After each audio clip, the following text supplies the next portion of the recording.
Hello, good morning, good evening, good afternoon to both of you and all of you who may be joining us virtually. We're going to start with a little attunement together. I'm here with my two good friends, Anne and Cassia. So if you feel like and it's comfortable to close your eyes, feel free.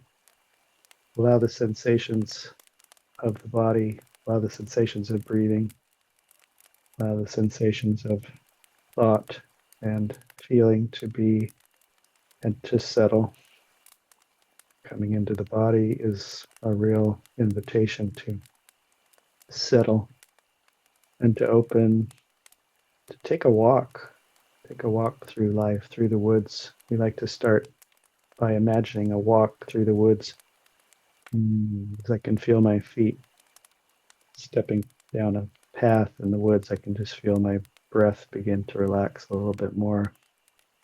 Feeling the in breath in reciprocity with the trees, breathing in their out breath and offering up my out breath to the trees, feeling the movement even in the pause, in the moment of stillness, noticing some imaginative playfulness, what is around me in the environment. Perhaps there's a gentleness of a running stream or of some animals scurrying through the underbrush, walking towards a clearing, walking towards an opening where there's a fire burning, and we find our place by the fire. Sitting by the campfire, we can feel the warmth of the fire and an invitation to gratitude, invitation to connection to nature, connection to spirit, connection to our own selves through the mirroring that we receive from the stones and the plants and the animals and each other. So let's give thanks for all of it, trusting that whatever comes is there for our discovery, for the unfoldment of the highest good, even the devastations, even those moments in nature of where the fierce winds are blowing. And we had this playful invitation today to bring the animals that love the snow, or animals of the snow. The image I had that settled in me was this time I spent in the far north in a town called Tanoonik, Alaska. That's right on the edge of the Bering Sea on an island there, mostly a Yupik village, native village. And it's in the summertime, it's actually a bird sanctuary. It's got millions of birds that migrate there to breed, and in the winter, most of them leave. But there's these moments in the middle of winter, and in this particular town, there can be winds, like consistent winds of 40 miles an hour, 50 miles an hour, big storms of even 70, 80 mile an hour winds that could push over a house. So it's an extreme situation with when the snow comes sometimes and the wind at the same time. And the image that came to me of the animal was of the raven. So I'm just going to invite the raven, because I've literally saw a raven outside my window flying against the wind in the middle of this type of a snowstorm. And so I'm just going to invite myself, anyone listening, in particular, to feel the resistance that maybe is there. The phrase that came to me recently was all paths lead to freedom. And freedom in terms of Gene Keys is my life work gift, my branding. And it was also tempered by a reminder that even resistance is a doorway to freedom. And so with Raven as a magical creature, perhaps a creature of magical realism, with this image of the ability to move even against the current when necessary, or to just settle into the center of that whirlwind and find the doorway that is a new potential for you in the midst of any challenge, but in particular, this very specific challenge that may be up for you right now. So I just invite you to let go of those images. I've offered up a little bit of an animal share into the attunement section, so I'm going to be quiet and just listen for a little bit, see what comes up. Thank you, David. You've mentioned Raven, and thank you for the attunement, for inviting us to run the fire, and to inviting the animals. And you mentioned Raven, and I straight away saw my last time when I was back home, when I actually met Raven as well in the forest, and the sound of the ravens just beautiful. It just echoes through the whole forest, but it's so powerful, it's so beautiful.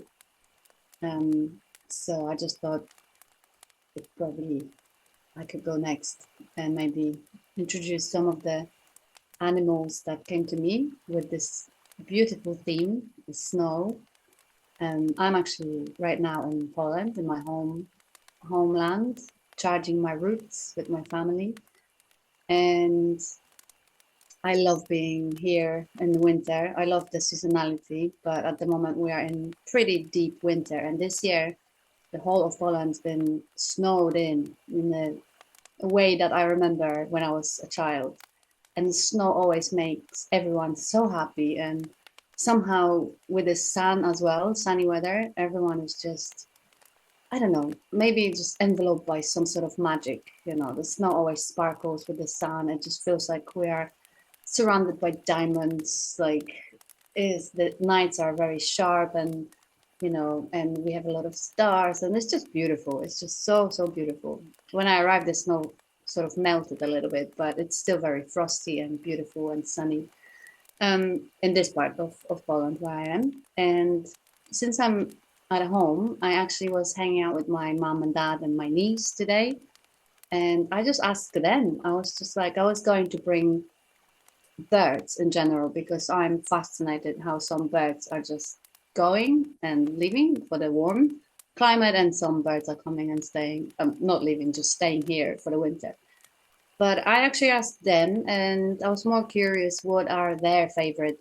I just wanted to bring them in since I'm here, and Poland is very connected in the winter to a lot of tradition and a lot of way to hibernate. We do still a lot of that old ways of seasonality when we like plant the seeds and then we make them grow, help them grow, and well, we obviously cooperate with nature. And there's so much of that still there. Then when the crops are done, then we prepare them in the autumn and then to be ready for the winter, because it's been happening. Poland had so many very strong winters when everyone had to be very prepared to survive. So, and since I asked my family of what are their favorite animals and why, it's connected to the same theme. And I just thought, oh, it's great. I just loved how it all just showed up. So, first, I asked my niece, she's 12 now, and she said that her favorite animal is a snow fox, which is, and when I asked her why, she was like, because he's so cute. So that was her, which is very sweet, her explanation. And then I just sort of dig around a little bit, as the fox do, but about the snow fox. And I found this amazing information about the snow fox, that it does this like mouse pouncing, it's called. And it uses like, it listens for the movement under the snow. And then it uses um, he calculates the distance using the Earth magnetic field, which is fascinating. I mean, that's just high level apparatus that he's using. And then he leaps and obviously breaks the snow and then catches his basically food, his dinner, his lunch. So that was fascinating about the snow fox, and cute, as my niece said. Then I asked my mom, and she said she loved the female deer. And she said she loves the female deer because their eyes are telling the truth and they are so beautiful, and they're always there in the winter. When she goes to the forest for a walk, she always meets her favorite two deers that they just cross always the path right ahead of her. her walking in the forest. And when you look in the deer's eyes, they're just so gentle and so lovely and beautiful. And also they're just their nervous system, they're quite sensitive, they feel like very sensitive. That's my mom's word still.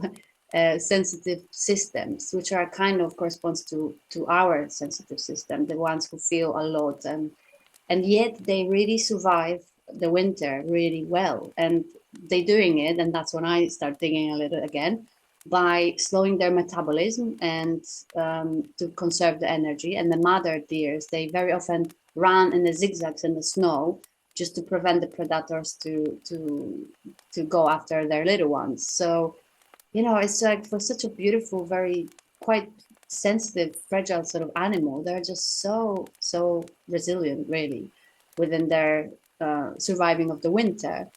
And yeah, the message could be almost like that: surviving doesn't always mean fighting. It sometimes can use this sort of wise retreat and tactics and patience to just survive the winter.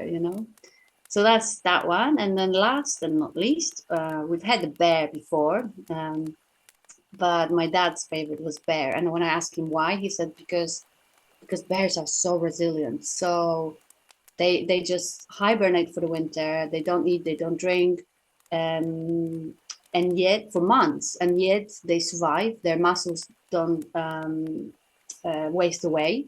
The bones are intact, so they do. And my dad, because he's been to Canada and he really is interested, he just told me that right before I connected, which I didn't know, that he said apparently that the bear just suck their own paw, and that way they're somehow extract some nutrients back to their system. I don't know how it works, and I need to still dig into it.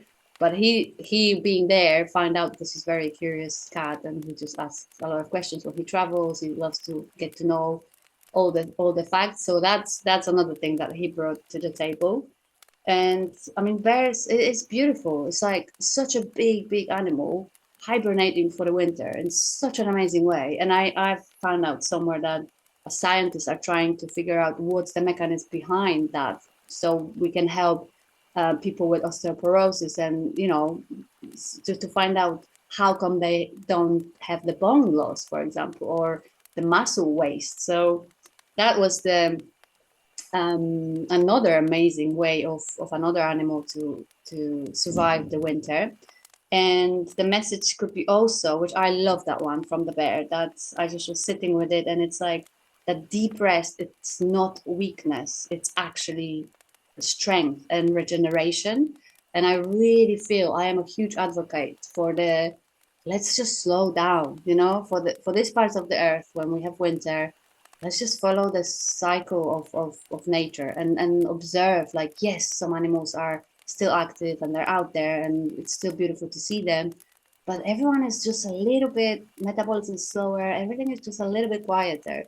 And I really feel and wish and hope for our earth to be a little bit more that way, more and more, so we can sort of step away from that rush, from that, especially in those darker months when our bodies also follow that. So yeah, I just thought I'll bring my family to this circle today, and their lovely shares and about animals, and yes, and just a little invitation for all of us to slow down a little bit, hibernate in the way we can, and just stay nice and cozy and cute like the snowflakes. So thank you.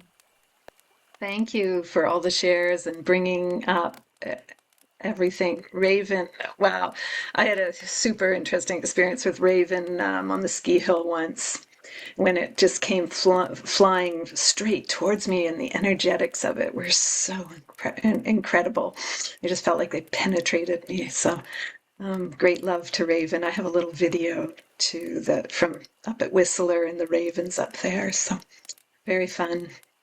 Um, and yeah, I was sort of looking at a whole lot of different animals that like the snow too. One of them that came up was the otter, which is Gene Key 46 and the delight, and that they really like to play in the snow. And then, of course, the reindeer came up, and caribou, and all the wonderful stories around all these animals. So And for me, I live in Victoria, British Columbia, and we don't get snow terribly often. So when we get snow here, it just is so exciting, and it transports me back to my childhood in Montreal, which was still very urban, but much more snowy.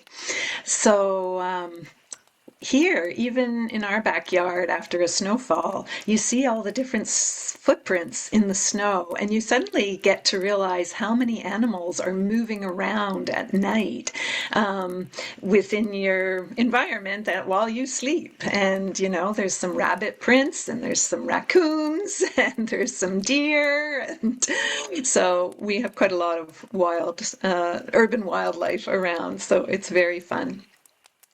And today I wanted to bring a story of dog sledding. Our family went dog sledding in March of 2000 in north of Fort St. James in British Columbia. It's about halfway up our province. Our province goes a long way north. And we lived in a trapper's cabin for 5 days with our 3 children and our hosts, and we used dog sleds to get to the cabin. So we had 2 sleds with 6 Huskies teams on each, and the Husky Dog is ideal for sledding due to its strength, endurance, and its ability to withstand extreme cold. They have really thick fur and high energy. And these were really well cared for dogs, and they're trained to work as a team. Their paws have a heat exchange system that heats the cool blood that's coming in to minimize the heat loss in their system. And while this keeps their pads functional to continue to run, because they run like the wind. And they have very thick skin on the pads of their feet, and there's a lot of fatty tissue insulating their paws also. So that was interesting little science facts about what is actually going on for the dogs.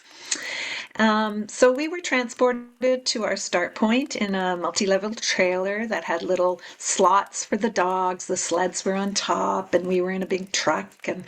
And then we got to our start point, and wherever that was in like 2 hours north of Fort St. James. And during our trip then we had our trip from this start point into this cabin.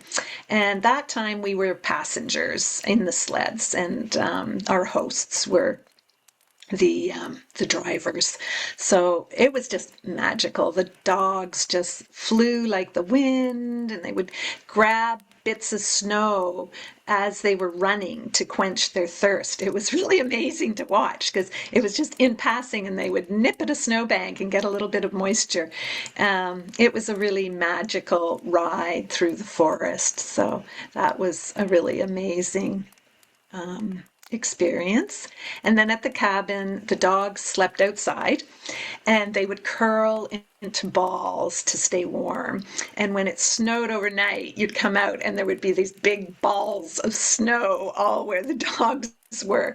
And they were really friendly dogs, and my kids took care of them through the week with the help of the hosts and things, and became quite attached to them, actually. So it was quite fun. And then during the week, we had dog sled training. And as soon as they were hooked up as a team to the sled, they were all business and ready to run. And we learned to drive the sleds. So on our way home, we got to drive the sleds, and it was incredible. There was one hairy moment where the bigger sled in front of me went down a hill and kind of slid off at the bottom and didn't quite make the corner. And I was like, oh my goodness. And then it was my turn in a little smaller sled. And I totally remember like praying to make that turn without incident. I think I had 2 of my children in the sled basket. So we whizzed down this fast downhill track to the turn, and we made it around and upwards up the hill. Thanks to the dogs, I was simply holding on and praying. So that was sort of my like nervous part of doing this activity. And after that, we were more on logging roads and flat tracks, and this was pure bliss. The dogs just go. They are so happy to be running. And for me, it was pure joy. It was a sunny, crisp winter day.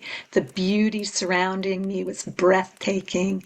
The diamonds that Cassia mentioned reflecting off the snow. It was completely magical. And we were flying along this track. And I'll never forget the experience and the sensations, the freedom and the deep connection with the elements. So there was so much beauty to hold in this week that we got to spend learning about dog sledding and being in the snow. And we did lots of other things. My husband and I went snowshoeing, and we actually met a wolverine on that snowshoe trip, and that was kind of amazing. They're very shy animals, and so he came up over the snowbank and checked us out and immediately turned around and headed away. So we had just heard this thing coming, and there it was. So that was amazing. And we dug big holes in the snow for fires and made bannock and did all sorts of lovely snow activities that we as humans do really enjoy when you have all the right equipment and the people with knowledge to help you, and snow can just bring so much joy to the world. So thank you for listening. It's amazing that the stories and reminiscences of that snow, just thinking about one element in a particular context can bring. And I really enjoy listening about the foxes and the bears and the huskies and my dad, he actually bred huskies for a while, but he didn't have a specialized knowledge about it. So when he finally sold off the last litter to someone who was a breeder, that dog, uh, it turned out was a red colored husky, and it turned out to be a lead dog in a sled team and a Canadian North American Grand Champion. And so with the proper training and environment, which always was an amazing thing to me. I got to meet the dog at a state fair one time. So there's a little bit of a thread, and I want to keep it um, threaded to this feeling of the raven, because what I'm feeling coming through today is the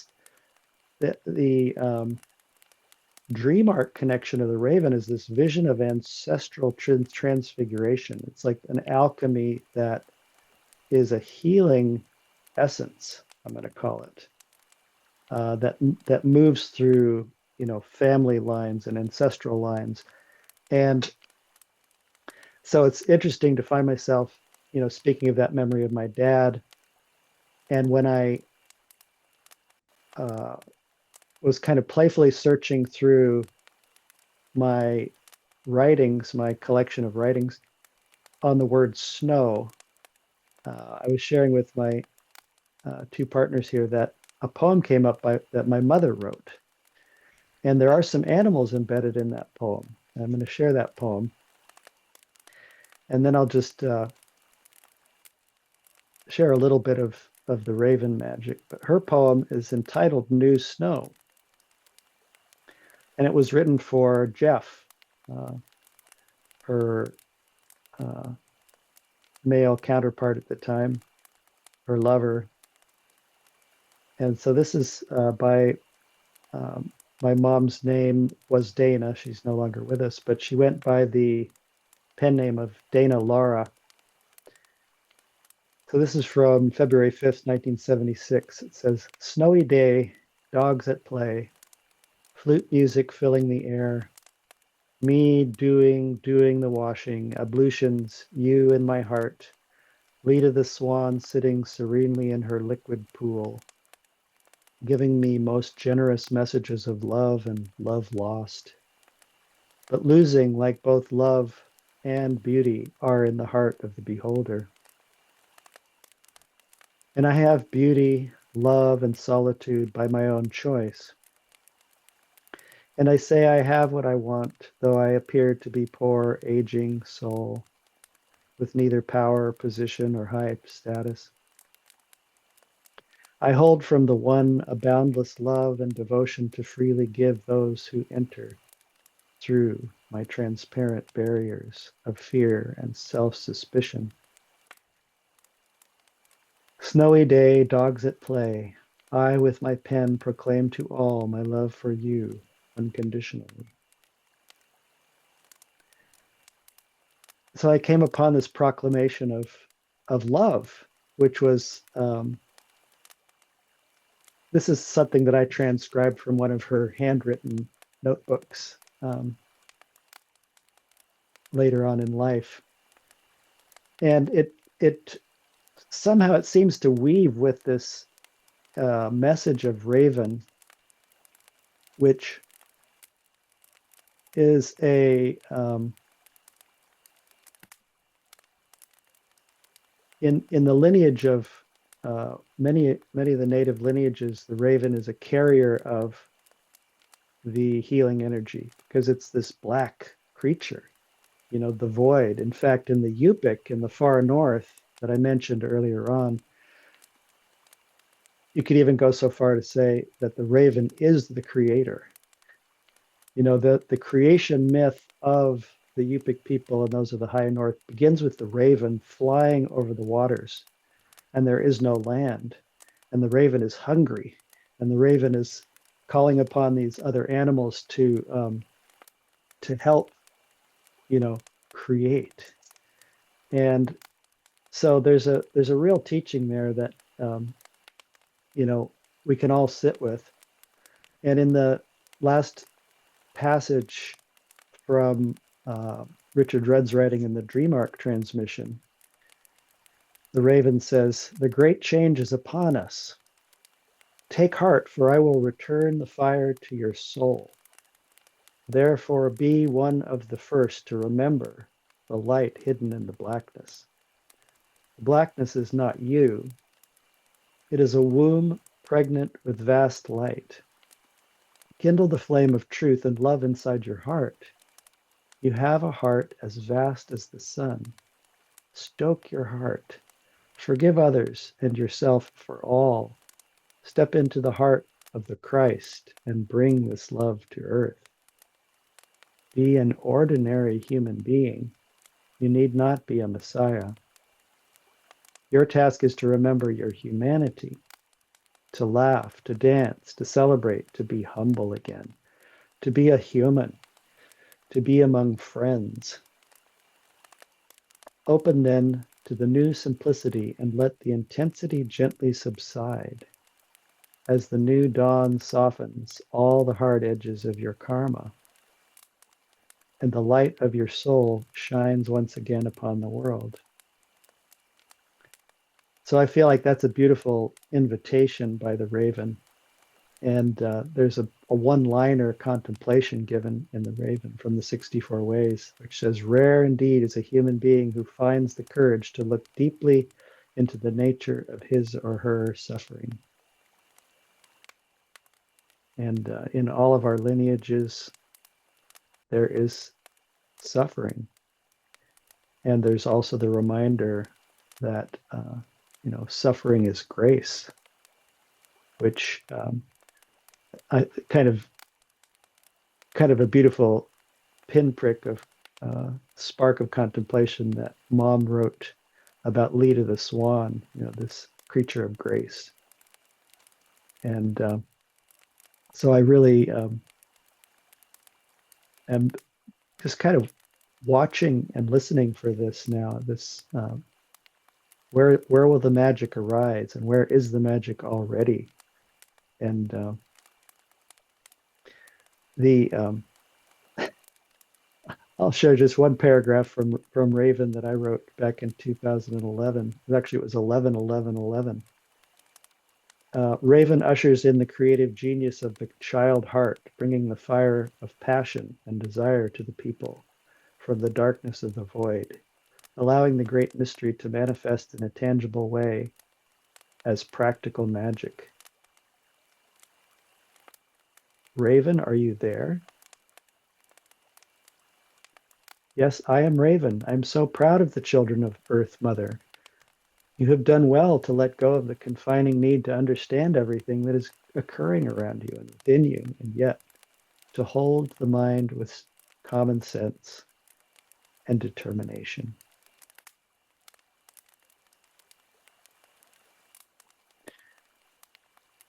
Well, I will pause there. Raven's message continues just a little, but this energy of like really specifically choosing like a challenge that's before me, a darkness, a suffering, and using it to create a thing of beauty is a real calling in me right now that I want to share. And I feel like it's definitely the call of the healing that's coming through this great, what we call the great change, you know. So lots of love to you all. I'll just add one tiny little thing to the raven, because I've read somewhere the other day something that blew my mind, that ravens are actually not black.